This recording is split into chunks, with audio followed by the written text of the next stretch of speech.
Welcome to Peak Oil News for June 14th, 2022. In breaking news, it looks like Libya's oil industry has gone completely offline, and with it about 1.1 million barrels a day.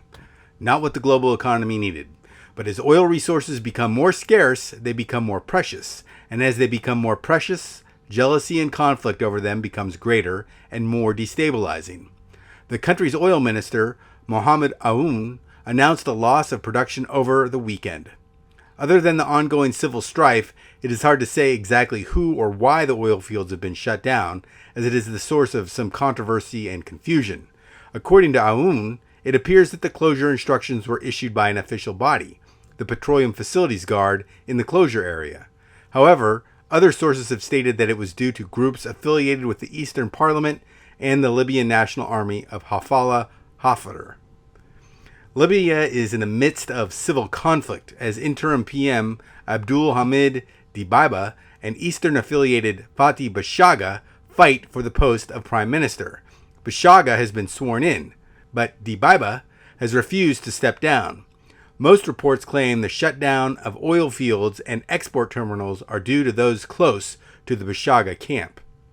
1.1 million barrels a day represents well over 1% of daily global consumption, and is certain to exert upward pressure on prices. But our second story is, don't worry, the government is here to help.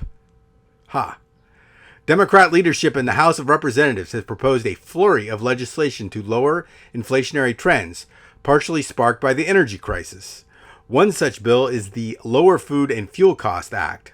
Among other things, this bill would allow for the sale of 15% ethanol gas, and increase government oversight of meat packers by creating a special investigator within the USDA to study anti-competitive behavior and increase loan availability to small producers. Also, President Biden has announced it's time for Congress to crack down on shipping companies, blaming them for the price increases. On Twitter, El Presidente wrote, "One of the reasons prices have gone up is because a handful of companies who control the market have raised shipping prices by as much as 1,000%. It's outrageous, and I'm calling on Congress to crack down on them." The legislation in question specifically is called the Ocean Shipping Reform Act.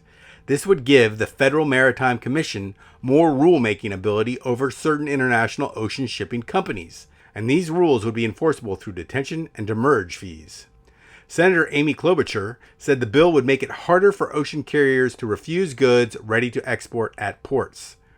The World Shipping Council denied the legislation would help the supply chain problem at all, stating that clogged ports were the root of the problem that should be addressed, stating that Congress should focus on continued investment in port infrastructure and promoting communication, innovation, and collaboration across sectors.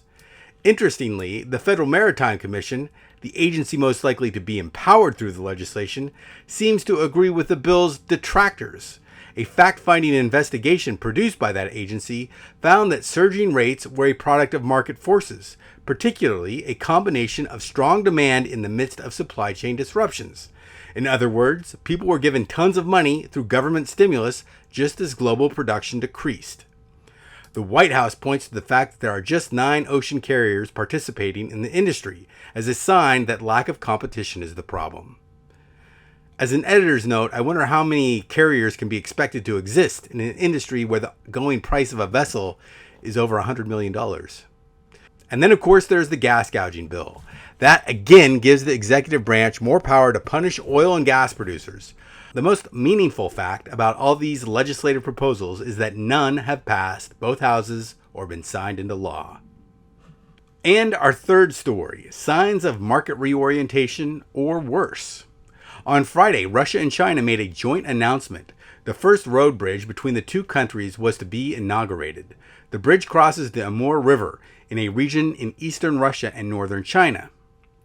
Freight trucks began to use the bridge on Friday to fanfare and fireworks. This will help expand Russo-China trade and orient Russia's oil industry towards Asia and away from Europe.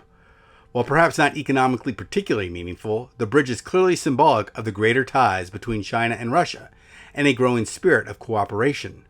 More importantly, it seems to be further proof of a bifurcation taking place within oil markets.